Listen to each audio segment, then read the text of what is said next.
Mesdames, Messieurs, bonsoir. Voici les titres du journal. Fin de séjour au Cameroun pour l'ambassadeur du Royaume de Belgique. Son Excellence Stéphane d'Opagne faisait ses adieux au président de la République ce mercredi. Ultime regard du diplomate sur la coopération Bruxelles-Yaoundé. Nous irons au Palais de l'Unité dans un instant. La fin de l'ostracisme contre la pharmacopée traditionnelle. 5 membres du gouvernement et des tradis praticiens ont scellé ce mercredi un accord cadre de coopération. Les contours de l'accord dans ce journal. À quand la fin des importations massives des produits de première nécessité? Le gouvernement fait certes la promotion du Made in Cameroun, mais on est encore loin du compte. Qu'est-ce qui coince donc? Le dossier du 20h30 trace des pistes de solutions. Voilà pour les titres.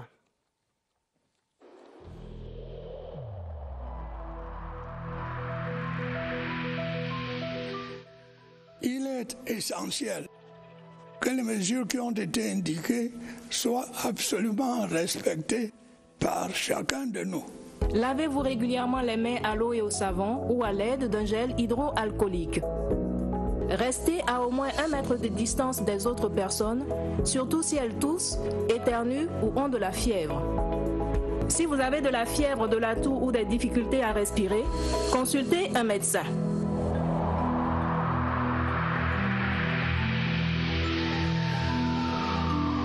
Son Excellence Stéphane d'Opagne s'en va. L'ambassadeur du Royaume de Belgique, arrivé en fin de mission au Cameroun, était reçu en audience ce mercredi par le président de la République, son Excellence Paul Biya.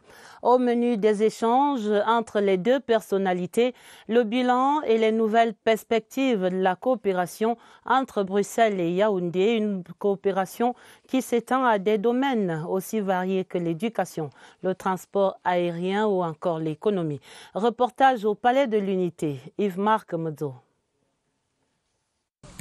Émotion fort compréhensible sur le visage de son Excellence Stéphane d'Opagne, ambassadeur du Royaume de Belgique arrivé au terme de sa mission en terre camerounaise. Comme l'exigent les usages, il a souhaité venir faire ses adieux au président de la République Paul Biya. Vœu exaucé ce mercredi 15 juillet 2020. Accueilli à sa descente de voiture par le chef du protocole d'État, Simon-Pierre Bikele, son Excellence d'Opagne retrouve par la suite au perron le ministre directeur du cabinet civil de la présidence de la République, Samuel Vondoayolo, qui va se charger de le conduire auprès du président Biya. Dans une atmosphère très détendue, les deux personnalités vont se parler sans témoin pendant plus d'1 heure. Et c'est le diplomate belge qui va lui-même réserver à la presse la primeur de ses échanges avec le président Biya. Cet entretien a permis de passer en revue les avancées qui ont été enregistrées dans nos relations bilatérales au cours de ces 2 mandats, que ce soit au niveau politique avec des entretiens fréquents entre nos autorités, que ce soit au niveau de la coopération, la Belgique essayant dans la mesure de ses moyens d'assister la population camerounaise, et ce sera d'autant plus important dans les années à venir que la crise de Covid a entraîné également une crise économique. Aussi, 3e plan, le plan des développements des relations économiques. Je suis revenu sur les chantiers réalisés ou en cours de réalisation par des entreprises belges ici, sur le beau développement de nos relations commerciales avec des exportations belges vers le Cameroun, mais également des exportations camerounaises vers la Belgique qui ont été en croissance ces dernières années. Et enfin, sur le développement des échanges humains entre nos pays. Ce sera aussi l'occasion pour lui de ressasser quelques souvenirs du temps passé en terre camerounaise depuis le 9 novembre 2016, date de présentation de ses lettres de créance au chef de l'État. Plusieurs très bons et excellents souvenirs, mais le premier qui me vient à l'esprit, c'est évidemment l'accueil dont le Cameroun, dont sa population et dont ses dirigeants ont toujours fait preuve à mon égard. J'ai toujours pu être reçu sans délai lorsque je demandais une audience. Certaines audiences m'ont été proposées aussi, donc c'était un échange, des échanges réciproques.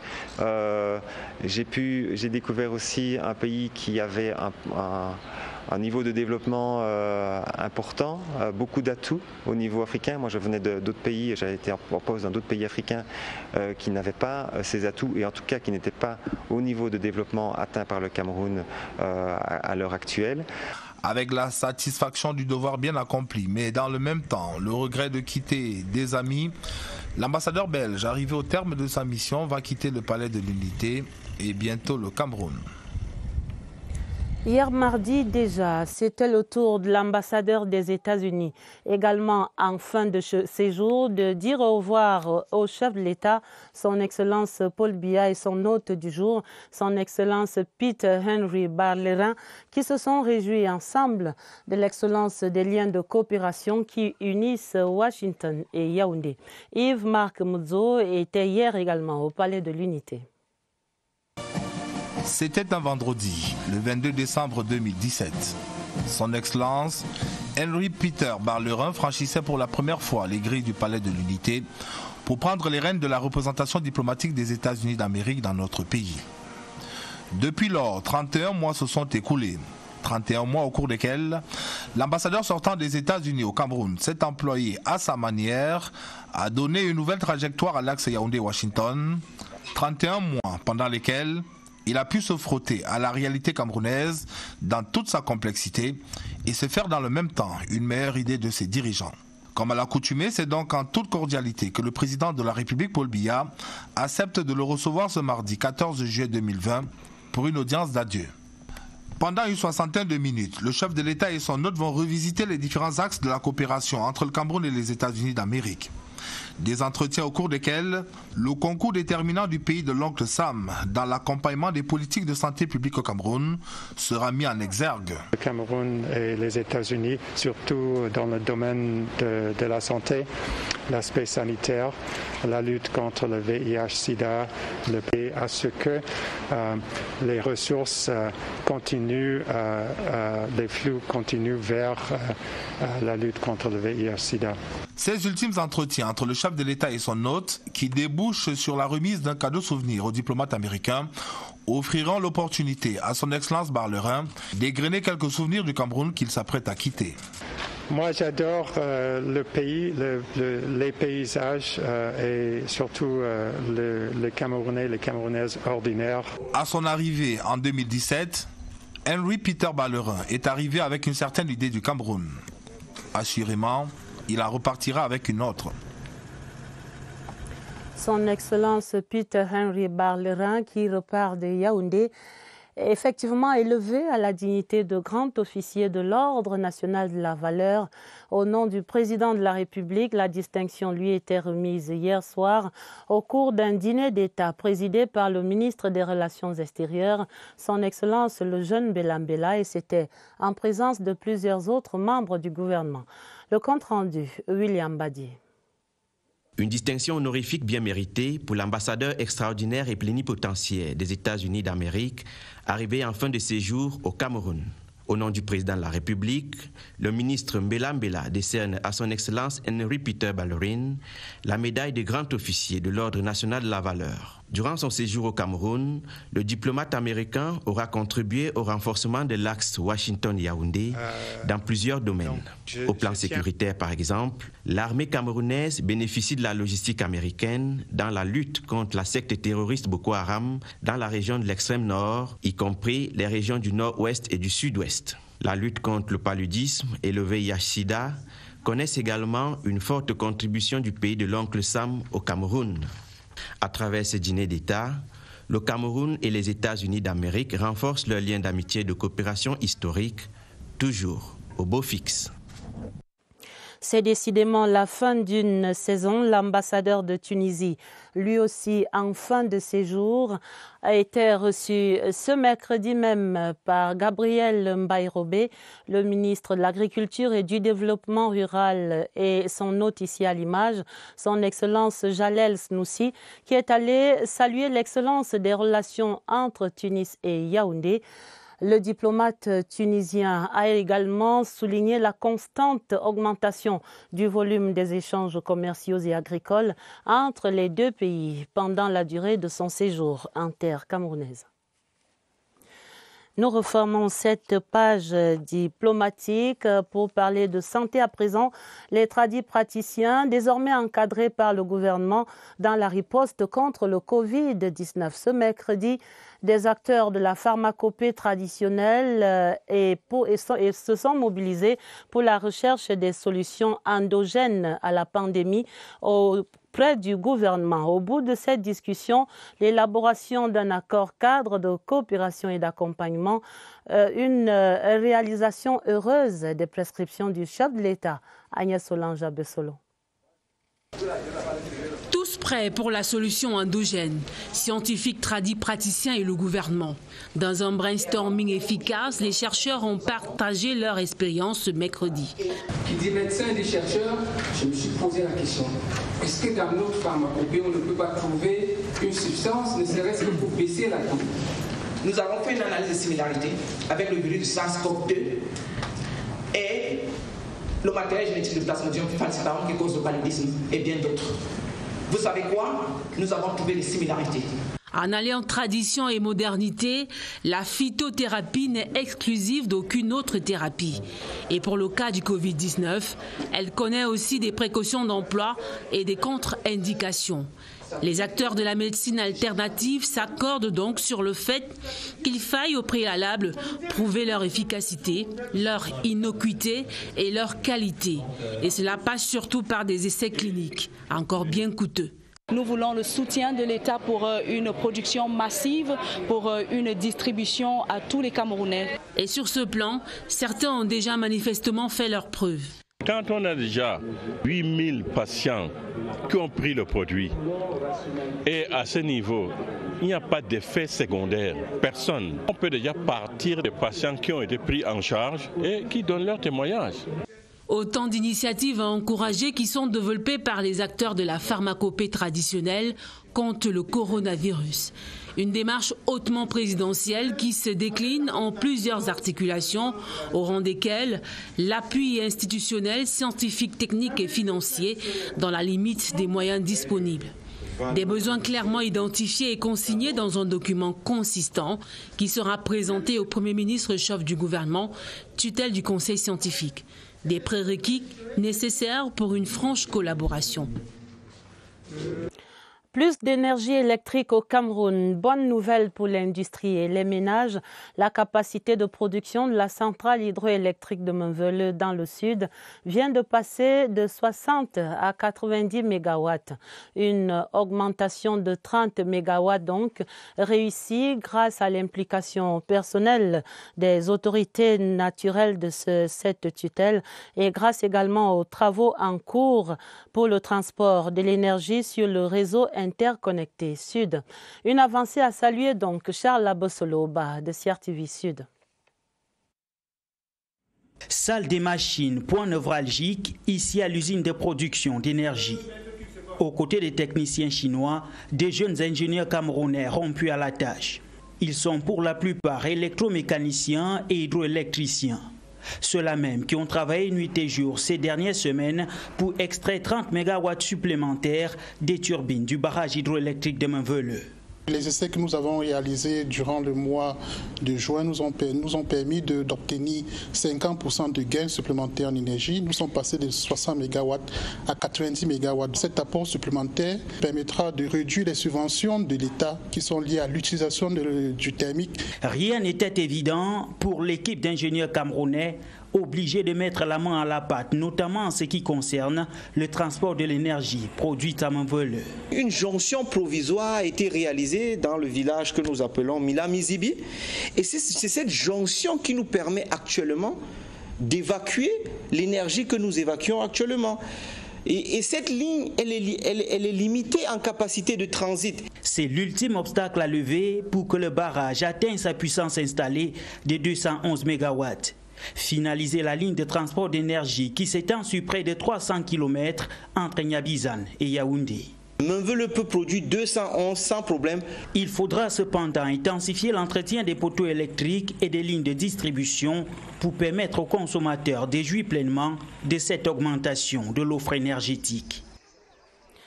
Dans le sud-ouest, la situation sécuritaire est sous contrôle. Selon les récents constats du chef d'état-major des armées, le général de corps d'armée René-Claude Meka vient en effet d'effectuer une visite de travail à Buea. Les étapes de cette visite de travail avec Roger Samakiporo dans le sud-ouest. La réunion présidée par le chef d'état-major des armées au poste de commandement du 21e bataillon d'infanterie motorisée lui a permis d'évaluer le niveau d'exécution des missions prescrites par le haut commandement. Il n'y a pas de développement particulier sur le terrain. On a beaucoup échangé.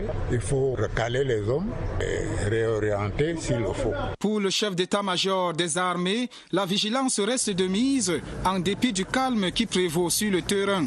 Il m'arrive comme ça de venir pour voir si nous sommes en phase, eux et moi, dans la manière de conduire les opérations. S'il y a des problèmes particuliers qui se posent, et je peux même venir aussi tout simplement pour les féliciter. En boostant le moral des troupes, les responsables demandent aux populations locales de faire davantage confiance à leur armée. Nous restons dans cette capitale régionale de la région donc du sud-ouest pour parler de la lutte contre le désordre urbain. Les autorités municipales de Buea appellent au respect de la réglementation en matière de construction. Ceci après les récentes inondations qui ont envahi la ville. Également visé par la campagne, un bâtiment érigé dans un cimetière public au lieu dit Great Sopo. C'était donc la descente du maire et de ses autorités dans ce récit de Stéphane Tala. La réunion présidée par le chef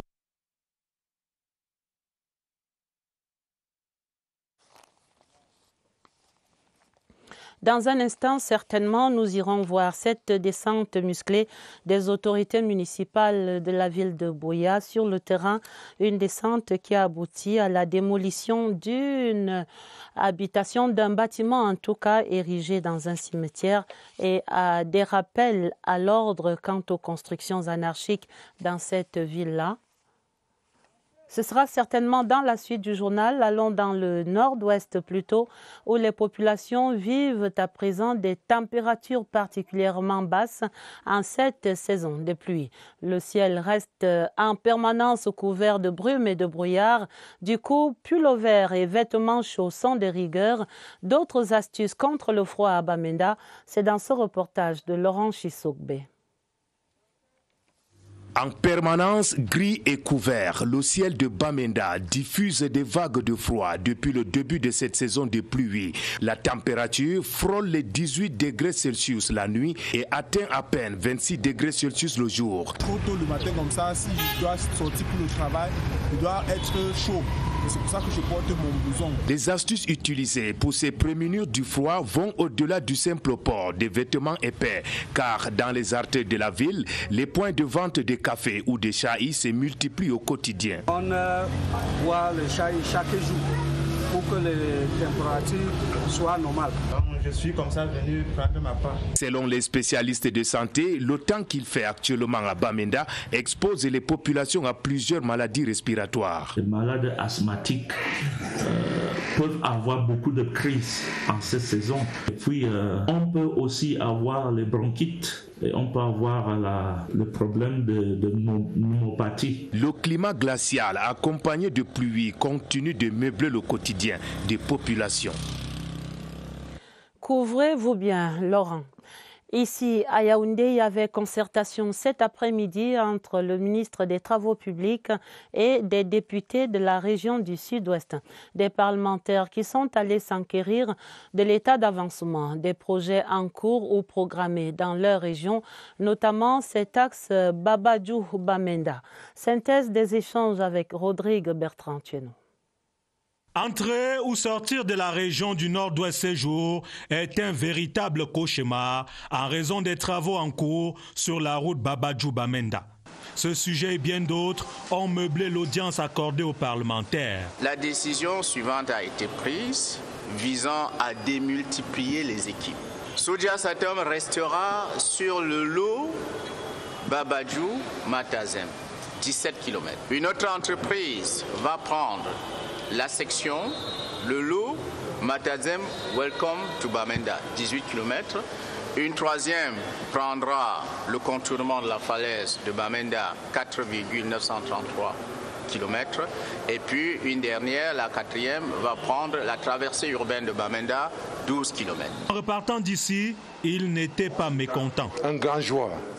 Parce que quand nous venons ici, on pensait qu'on n'allait pas avoir la suite de ce qu'on est venu chercher. Le climat sécuritaire stable étant nécessaire, les députés ont promis de se mobiliser avec les forces vives de la région pour accompagner les projets routiers.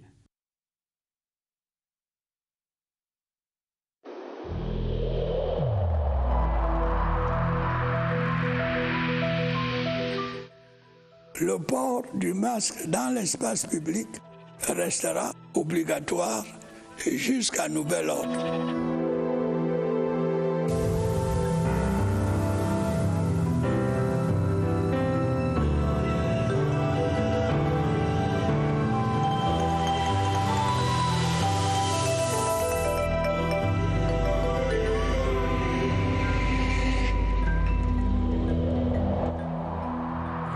Allons à présent prendre le pouls de la nation, l'évolution de la pandémie du coronavirus en ces dernières 24 heures. Selon les dernières nouvelles, le virus reste présent dans les communautés.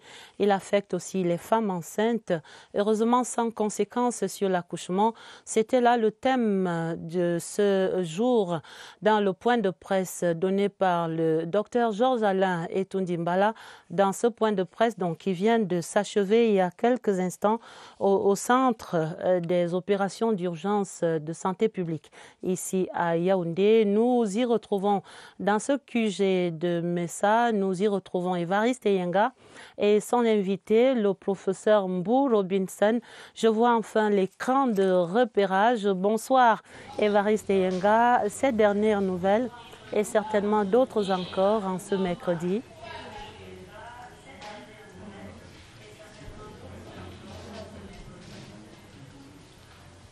Bonsoir Adèle.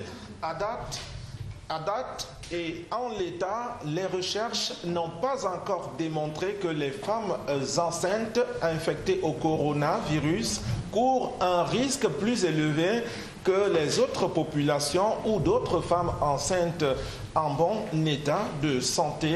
Les statistiques que vous allez entendre vont venir en appui à l'assurance du docteur Etundimbala donnée lors du point de presse que vous évoquiez tantôt.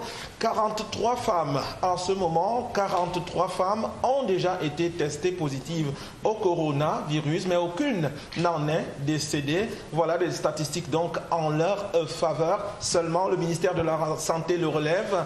Les femmes enceintes manifestent une peur de se rendre vers les maternités de référence, les hôpitaux centraux, les hôpitaux de district pour se réfugier vers les centres de santé de périphérie. On va convoquer ce soir l'expertise du professeur Mbou pour voir un peu plus clair dans cette situation un peu ambiguë des femmes. Bonsoir professeur. Merci. Bonsoir. Vous êtes directeur de la santé familiale au ministère de la Santé publique. Dites, pourquoi cette peur bleue des femmes des hôpitaux de référence, des maternités, des hôpitaux centraux? Je pense que c'est juste une simple angoisse. Les femmes ont eu peur, mais je vais les assurer que les hôpitaux de catégorie 1 à 4 dans notre beau pays ont créé des centres de salles spéciaux pour accoucher de femmes testées positives par le virus que nous parlons dessus. Donc, je vais encourager les femmes d'aller dans les hôpitaux de première catégorie jusqu'à 4e catégorie parce qu'il y a des salles d'accouchement spécifiquement créées et qu'elles attendent là-bas pour les accouchements. Dans ces centres, vous avez des personnels qui respectent les mesures de protection, des personnels bien qualifiés, bien coutiers, et les personnels que nous travaillons avec tout le temps. Ça ne sert à rien d'aller se faire accoucher dans une petite hôpital périphérie, encore pour essayer de remonter la mortalité maternelle dans notre pays. On a déjà fait beaucoup de bonnes choses par rapport à ça. Nous ne voulons pas encore ralentir nos efforts pour encore tomber dans le territoire. C'est entendu, professeur. Dites maintenant, sur les 43 femmes testées positives jusqu'à ce jour, d'aucunes ont accouché normalement, mais d'autres aussi ont perdu leur grossesse avant le terme. Y a-t-il un rapport entre le coronavirus et cela? Aucun rapport. Dans les conditions normales, 15% des grossesses vont terminer avec l'avortement spontané. Donc cet avortement spontané n'est pas indexé sur le coronavirus. Donc ça peut arriver d'une manière banale et c'est des choses que nous voyons tout le temps. Merci professeur. Avec regret, on va s'arrêter là dans cet entretien. Adèle, si les statistiques sont donc favorables aux femmes enceintes affectées au coronavirus, ceci ne dispense pas toutes les autres femmes enceintes de l'observance des mesures barrières, le lavage des mains, la distanciation sociale et surtout le port du masque. À vous le plateau. Tout à fait, Évariste, surtout le port du masque. Merci à vous, merci au professeur Mbou Robinson. Et dans la suite du journal, d'autres amis du Cameroun qui soutiennent cette riposte nationale. L'ONG Plan International apportait ce mercredi son coup de pouce à la lutte contre la pandémie au Cameroun à travers le don d'un important stock d'affiches de sensibilisation contre le Covid-19. L'apport de la communication des masses dans ce combat, c'est dans ce reportage de Barbara Padjama. L'artillerie s'alourdit avec des équipements pour renforcer la force de frappe de l'information. La communication est l'une des armes du ministère de la Santé publique. Au fond de la pandémie, l'un de ses partenaires, Plan Cameroun, s'est dépêché avec des munitions capables d'atteindre des cibles, même les plus inaccessibles. Ce don est constitué d'autocollants et d'affiches, notamment 27 000 autocollants et affiches, de boîtes à images qui servent à la formation du personnel lors des séances de renforcement de capacité. Il est également constitué de chasubles qui sont des combinaisons pour les agents de santé communautaires lorsqu'ils vont dans les communautés pour passer les messages de sensibilisation. L'assistance d'un vieux partenaire de lutte pour le gouvernement. Au moment où nous entamons cette période, la troisième phase de la lutte contre la maladie, et où nous avons déjà enregistré plus de 15 000 cas positifs au Covid-19, il est important plus que jamais de pouvoir informer les populations, leur dire que la maladie est réelle, elle est parmi nous, elle fait des cas encore, elle court. Des chasubles, des boîtes à images et autocollants, tout l'ensemble sera acheminé vers tous les fronts du pays. Parce que la résistance contre le Covid-19 est décentralisée. Le dossier du 20h30 avec cet appel, il faut encourager le Made in Cameroun. Le gouvernement et le Parlement sont main dans la main pour ce plaidoyer, mais il s'agit préalablement de booster l'industrialisation et d'augmenter la production locale.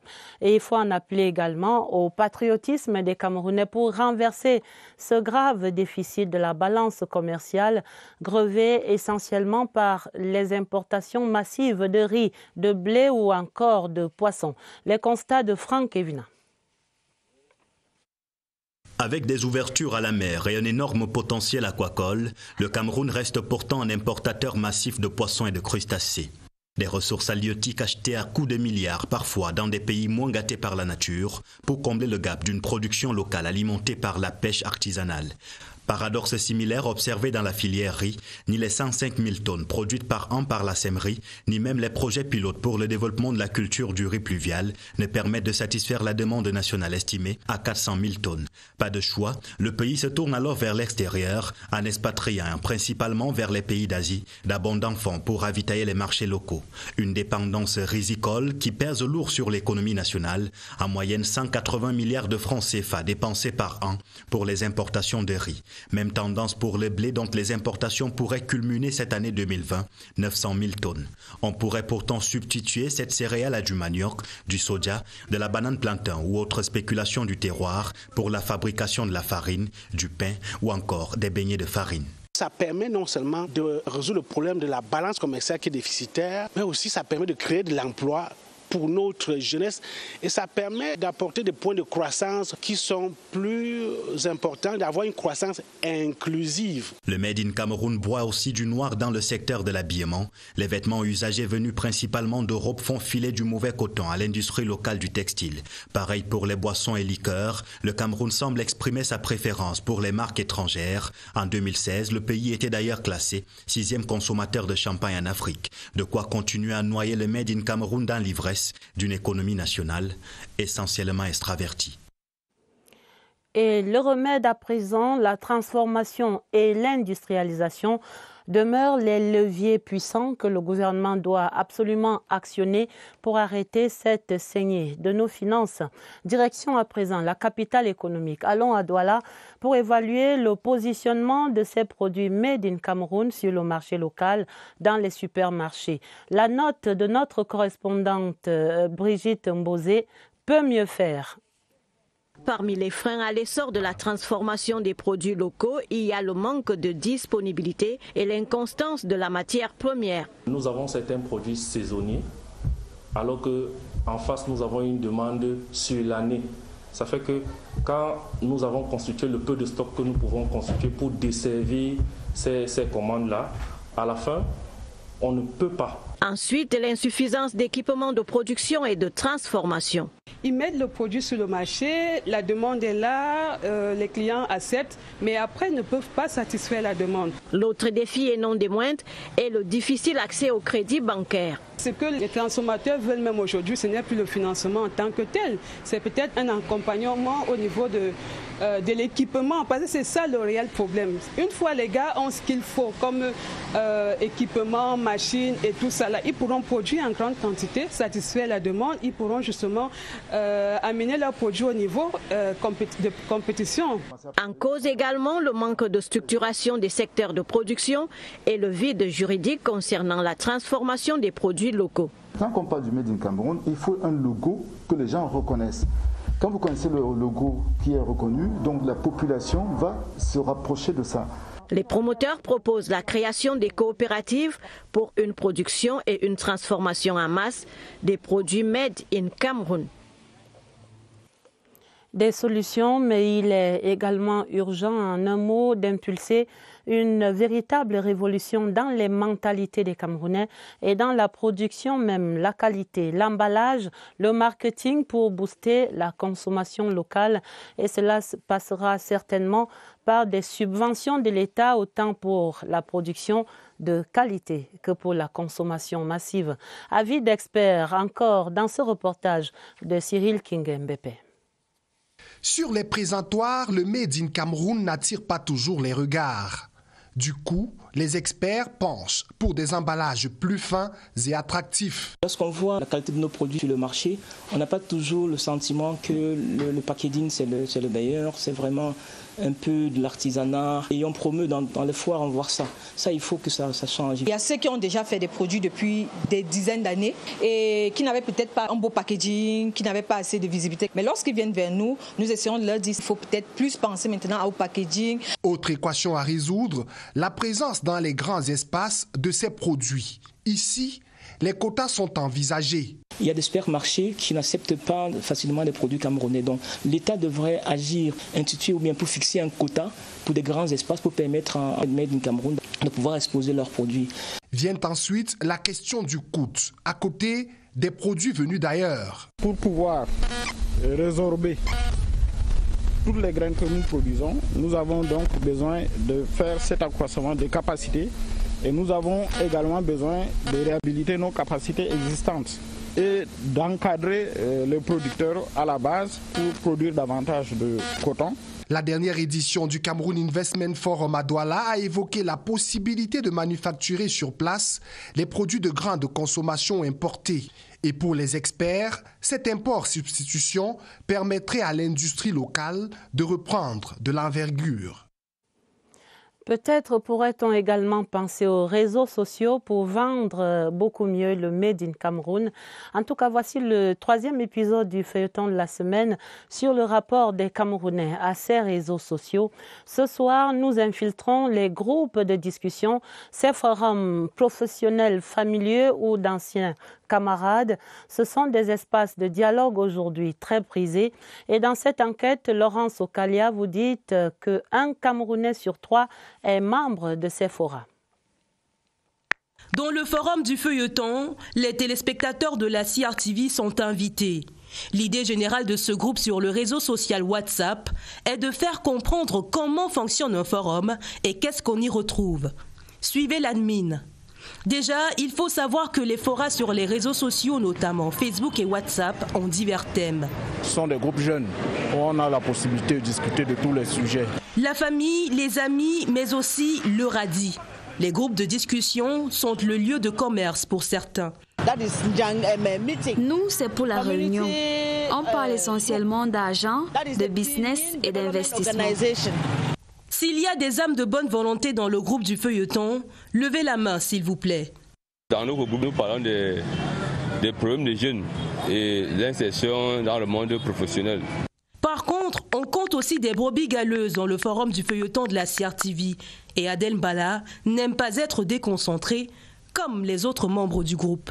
Si tu es membre du groupe et que tu publies une image ou une vidéo déviante, on t'exclut du groupe. Dans ce forum, tout est dit à propos des groupes de discussion.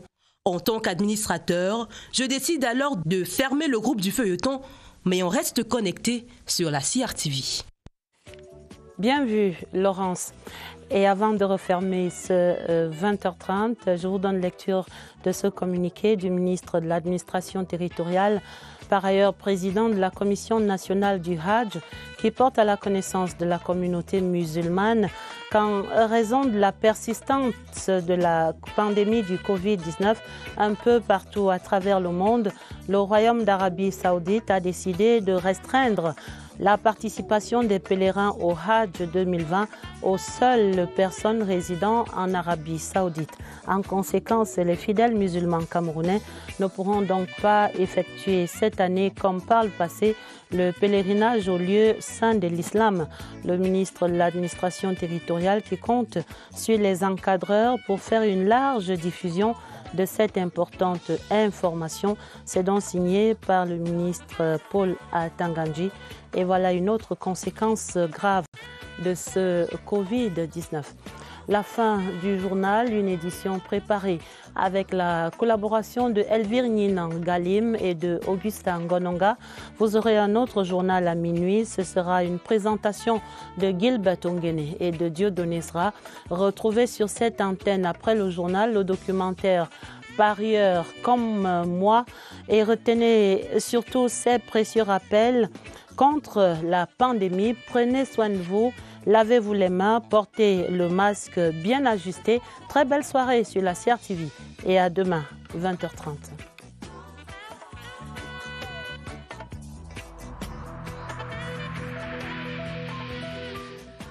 Évitons de stigmatiser ceux qui sont atteints par la maladie.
CRTV News, ici, toute l'info.